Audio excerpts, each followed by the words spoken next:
Welcome to Channel 18 News. I'm Jim Rogers. The odor of marijuana from inside the 2003 Trailblazer, stopped by a Hopkins County deputy on County Road 4784, led to Vincent Sheldon Jones, age 30, of Commerce, admitting to having a small amount of the green leafy substance on his person.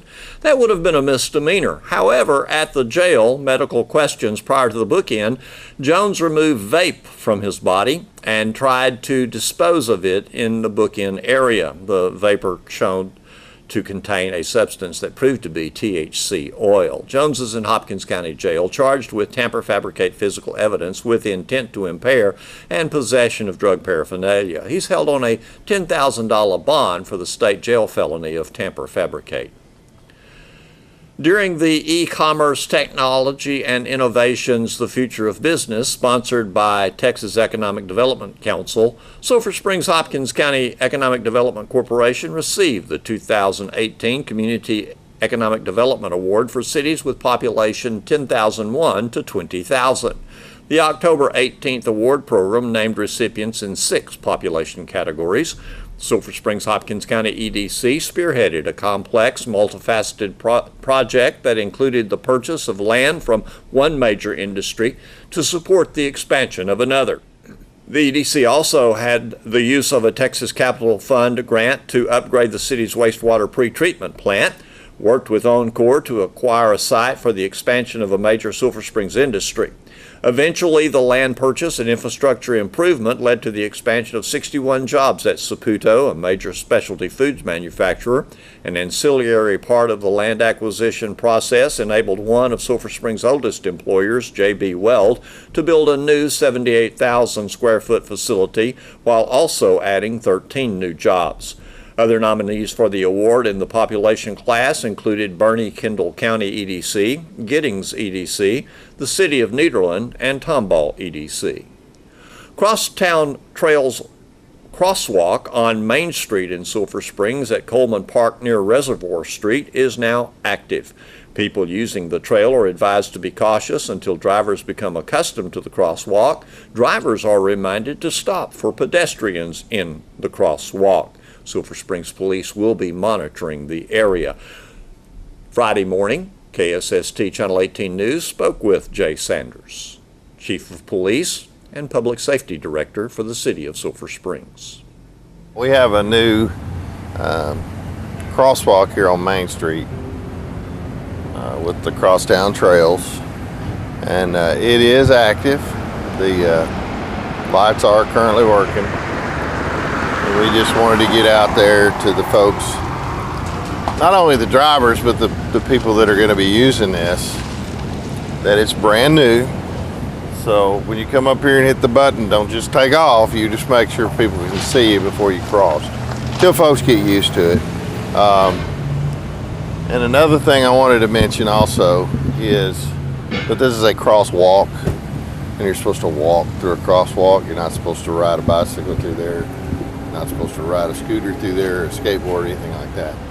When you get to a crosswalk, you're supposed to stop. If you're riding a bicycle, skateboard, or a scooter, get off of it and walk it across. Okay, you don't ride it across.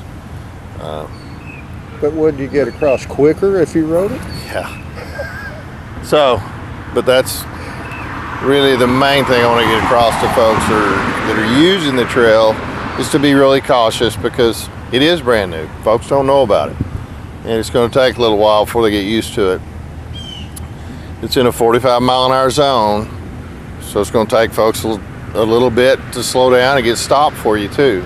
So, and then of course I just want to encourage the drivers just to be aware that we're out here just west of Reservoir Street. You can see, you go back towards town. This is the old AMPI building, just to kind of give folks a reference. And of course this is Coleman Park and the lake right behind us here. So just encourage the drivers just to be ready. It's all the signs that are in place, and we're gonna be watching it for a little while. I've been watching it this morning for about 30 minutes, and nobody's come through here, but there is a lot of traffic out here. So, and the speeds are a little higher than they are in town where the other crosswalks are. So just be safe. That's the main thing. October is National Breast Cancer Awareness Month, and this morning we are meeting a nurse practitioner in women's health, Leanne Klein. She is in the Christus Mother Frances Hospital Clinic at Winsboro. So I am a women's health nurse practitioner. I work through the OBGYN clinic here in town with Dr. Dowdy and Dr. Fielder, but I'm in an office in Winsboro. We expanded about 8 to 9 months ago to try to give services to the Winsboro area for women's services. So women's health and a nurse practitioner, but I feel like we know you. We do, probably. Are you from here? I am. I grew up in Yannis, went to school there my whole life, and got married and moved to Sulphur Springs. My husband is John Klein. Okay. He and his father had a computer store here for many, many years. Yes, absolutely right. Well, Leanne, we're glad to have you in this morning to find out in general about Breast Cancer Awareness Month. Absolutely. You know, October has been Breast Cancer Awareness Month for many, many years, and it really highlights the need for women to be tested. I think it really helps to bring in a lot of research money because you see everyone wearing pink, everyone's doing fundraisers, which is absolutely wonderful. We just hope that that continues on throughout the year, and women, you know, remember every month of the year that they get their mammograms and do their checks. Correct. So in working through the Winsboro Hospital and through the doctors here with Christus, you have had a practice there for a year? Almost. About 8 to 9 months we've been in Winsboro. I've been with Christus for a year. Okay. Before that I was in private practice in Longview, with a large private practice in Longview. Okay. What do women need to know, and what do women need to remember to tell their daughters and granddaughters? That's a good point. I try to encourage my patients to talk about their family health. You know, in your 20s and 30s, that's not something you really think about, but as you start to get older, you realize that your family's health really impacts you. So I think women who can talk to their daughters, their nieces, granddaughters about their family's health, that way those girls know their risk factors, because there are risk factors that run in families when it comes to breast cancer, and the more that they know about their family, the more they can be well informed and ready to do testing if it needs to be done early. That is fascinating. I hadn't thought about that, because when families get together, summers or whatever, of course we remember all the various family members and grandma and how strong she was and the tales that we have about her, but there's another side to that we need to know. Right, and sometimes in older generations, that you didn't talk about it. If you had an illness, you know, you took care of it, but it wasn't something you broadcast to everyone. Whereas nowadays, you know, if you have a problem, everyone knows by social media, and, you know, there's so much support for people. But some ladies, you know, in older generations, they didn't have the support. So they just kind of suffered in silence. Only their immediate family knew. But that impact can go out further rather than just their daughters. It can impact their granddaughters, great-granddaughters, nieces. And so everyone needs to know about their family history. That is true, and to share that is important. There's, as you say, a lot more awareness, the wearing of pink, the fundraising, the bra contests. Yes, I think we had one going here now. And so we, for Christus, are involved in fundraising for a new piece of equipment. Right. I don't know that much about it, to be honest with you, but I know they want to upgrade everything. There's always new technology coming out with anything, but including mammograms, there's always new technology where they can see things smaller, they can catch things sooner, and if we can keep that technology here, where patients don't have to drive to Tyler just to get, you know, a better quality mammogram. I mean, it helps tremendously for people to be compliant with being tested if they don't have to make all these extra trips. So we want to keep things here and make it more convenient for our patients. Absolutely.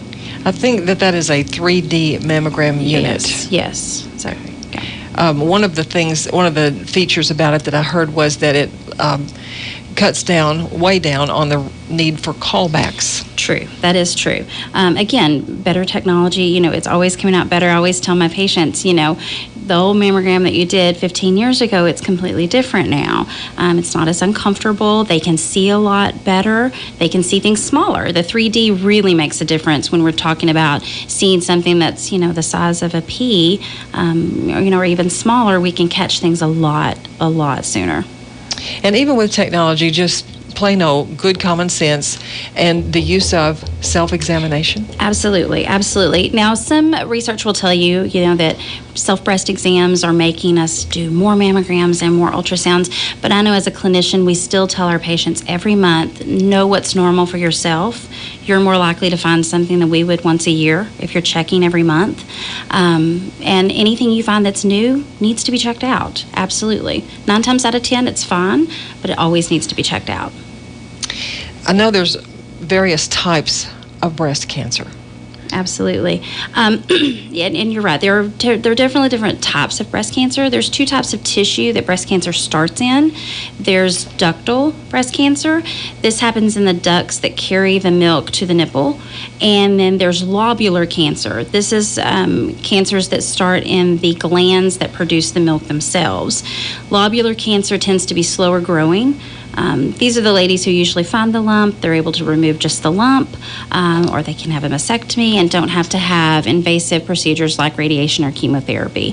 Ductal cancers tend to spread a little bit quicker, but they can still be caught early, and women can minimize how much treatment they have to have. Okay. We have so many breast cancer survivors. And, of course, there's stories, though, of others who maybe had their detection late, or it was a fast-growing type. Right, absolutely. And there are some that are faster growing than others. Inflammatory breast cancer is one. Inflammatory breast cancer, you typically have more direct symptoms. Women usually will see redness, painful area of their breast. They often think they have an infection, and it tends to spread a lot faster. Those ladies, they find it quickly because it stands out, and they usually come to the doctor pretty quickly, but we have to get on top of it fast. So many types of breast cancer may not have any painful feeling at all? Exactly. Most women who find a lump or who have a mammogram that finds a lump often don't have any pain. It's usually just a small, painless abnormality that they feel in their breast during their self-breast exams, usually irregular in shape. I usually tell patients, too, if it feels like it's stuck, like it won't move around, it's hard and in one place, always needs to be checked out. I see. What about breast cancer in men? That is a good question. It does happen. It's very rare. These tend to be those strong family histories, and a lot of times these families can carry the gene BRCA1 or BRCA2 gene, which puts them at a much higher risk of breast cancer than the average population. BRCA1 or BRCA2 gene. And all this was guesswork many years ago before the technology began to grow. Right, absolutely, absolutely. And that's why I said with October being Breast Cancer Awareness Month and we bring in all this money for research, this is what helps, make the progress in breast cancer detection and treatment is by bringing in money. And they found that the BRCA1 and BRCA2 gene can be inherited, and it increases a woman's risk. An average woman who doesn't have any family history has a 12% chance of developing breast cancer in her life. Women with the BRCA1 gene, once it's determined and we know that it's there, those women have a 72% chance of having breast cancer. My. BRCA2, they have a 69% chance. So you jump from 12 to 69 or 72. So we know, so we're finding genes like that, and they're not the only two, but they're the most prominent that we've found. But we know that those are there, and we can get those women testing early rather than waiting until 40, and can do some preventative things as well. So when a woman goes in for her annual mammogram, how do they determine the genes? The test we have is a machine still that applies pressure and takes a picture? Absolutely, absolutely. So not everyone's tested for the BRCA1 and BRCA2 gene. That's why that family history comes into play. Your clinician will determine your family history, kind of look at your risk factors, and if you fall under the risk factors, then you get tested by blood test to test for the BRCA1 and BRCA2 gene. Maybe this would be done at the time of the mammogram? Typically typically it's done at the office visit. So like your annual exam it's usually your OBGYN office. Now some family practitioners do it as well, but I know for us in OB and GYN, we focus on that. So a lot of times once we're doing your family history, our nurses ask you a million questions. It seems annoying, but there's a reason for that, because we're looking to see if you have that family history and if you're at risk. And if you are, then we talk about it, and it's offered. We, of course, don't force that on patients, but we try to talk about it and give them that option, because a lot of insurance companies nowadays, too, it's, again, preventative if we know that either of those genes are in place. So you said the average woman has what percent? 12% chance across the board of developing breast cancer in her lifetime. Okay. So that's 1 in 8 women. And yet, many of us still think it's not going to happen to us. It's going to be, sadly, someone else, but probably not us. Right, absolutely. And I think we think that about a lot of things medically. It's not going to happen to us. And it does. Sometimes it takes someone in your family or a friend or someone going through it before you realize, oh, this really could happen to me. So what must we do? Go to our annual visit? Absolutely. Self-breast exams every month. Annual exams so that your clinician, your doctor, nurse practitioner, PA can actually do a clinical breast exam. Starting at age 40, start getting your mammograms. And if further testing needs to be done, make sure that you follow up with that further testing that's suggested. And it is good, in our community, I think we all know this, to have someone that we know and go back to and develop some history with our doctor. Right, absolutely, absolutely. And two, I think if you're seeing your doctor regularly, and a lot of times for us, if a patient comes in with a complaint of a lump that she feels, we always document that. So we know that that's there. And so a lot of times when you come in the next year, if we've looked, we look back at your visit before, and we're like, okay, so she had a spot on the left breast, and so we end up focusing on it more too. So if you're going often, we're checking that too to make sure that it's not any different from the last time we saw you. Okay. One of the lovely things about our Christus Mother Frances Hospital system. Here's Don Julian with sports. The Wildcats golf team played a rare fall golf tournament Thursday at Sulphur Springs Country Club. It was rescheduled from Monday due to rain. And Wildcats golf coach Chris Owens has results for us. This time, but Monday we were supposed to play, and of course the conditions were not near favorable enough to get out there and play. But we were able to reschedule it for Thursday. Thanks to Sulphur Springs Country Club for that, being flexible and allowing us to all play. Thank goodness we got good weather and just a little window there. I understand it's probably going to rain again today and that. But anyway, kids played pretty good for a first tournament. We shot .313 as a team. If we can build on that, we're going to be pretty good, I think. We got second place. Carter Lewis played exceptionally well with a 73, one over par there. His game is getting pretty consistent lately. Good morning, Assistant Jess. Please stand for the pledges. Second best score was Andrew Escobar with a 77. Third best score was Colton Bench with a 80. And then Grant Moheski had an 83 and Kip Childers with an 86. So if we can build on that, as I said, we're going to be all right. We're going to go. Next tournament is at the Tempest in Gladewater, which is a new golf course. Pine Tree put that on, and excited to see that course. I've heard good things about it. All right. Were you able to improve your lie yesterday? I'm assuming. Oh, absolutely, yeah. Absolutely. We moved to the grips link, took the bunkers out of play because they were soggy. So that might have helped some scores a little bit, but have a great day. It's still tough to hit off of that. They hit a lot of fat shots because of the mud, so that probably equaled out. Two members of the Lady Cats golf team played in a fall golf tournament Thursday at Sulphur Springs Country Club. That was rescheduled from Monday due to rain, and Lady Cats golf coach Whitney Spigner tells us more. Yeah, it was very wet. It was originally supposed to be on Monday, and coming last weekend, we were discussing whether we could or could not play, and considering it came winter on Monday, we decided to postpone it until Thursday, yesterday, and it ended up being a beautiful day. Some of the rain did kind of dry up, but considering that it was a beautiful day, a little windy, but scores were typically good for considering how wet it was. I think the winner for the girls was from T-High. Her name is Gracie. I'm not sure of her last name, but she shot a 75. She played some great golf. Miriam played alongside her, and she shot an 80.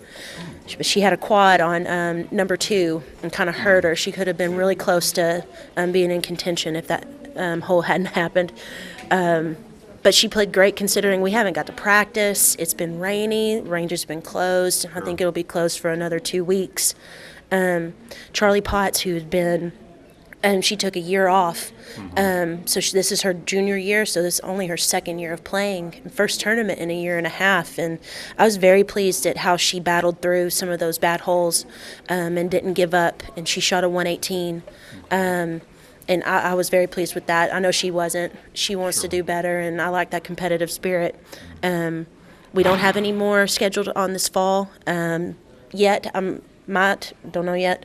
I like to save them for the spring, but as of right now, that's it for our fall season. And it was very enjoyable to get to do it at our home course. So they'll just continue to work on their game? Yes, sir. Will it be kind of on their own, or do you help them? No, we'll still go. We still have our 2 girls right now are involved in other extracurriculars, so we're kind of working around that. But besides that, we'll go out there until it's too cold.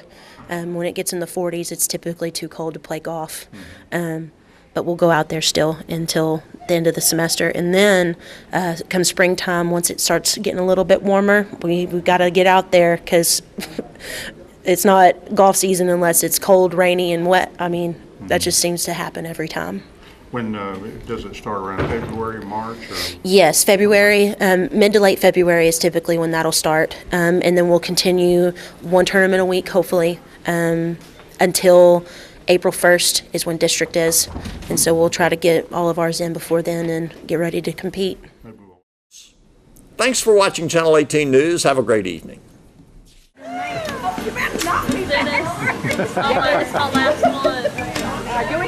We need to come down further. Yeah, y'all need to come all the way down. That'll be better. You're going to hold it. We need somebody to hold them on the end. Where's Jeff? Well, I usually get on the end. Come down here, please. I can speak his mom. All right. Don't have to do it. There's a lot of empty space here. Somebody got to get right behind Tracy and poke her a little bit. Okay, are we ready? Give y'all a treat. We'll try to do this before it quits raining. So, after the count to 3, we're going to take a good one. 1, 2, 3. Oh. Okay, are y'all going to cut it? Yeah, do it. Okay, go for it. Whenever you're ready.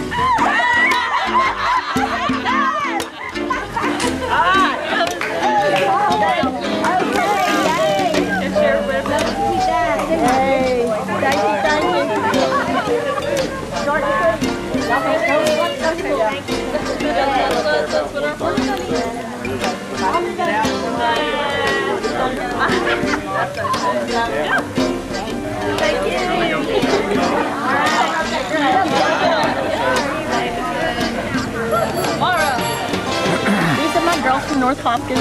I taught them. That's why they're so brilliant. She's at the bluff. She's down the road. She got a little bit of my genius rubbed down on her down the road. So. Anyway, hey, I'm on the milk. Yeah. Tracy. All right. Yeah.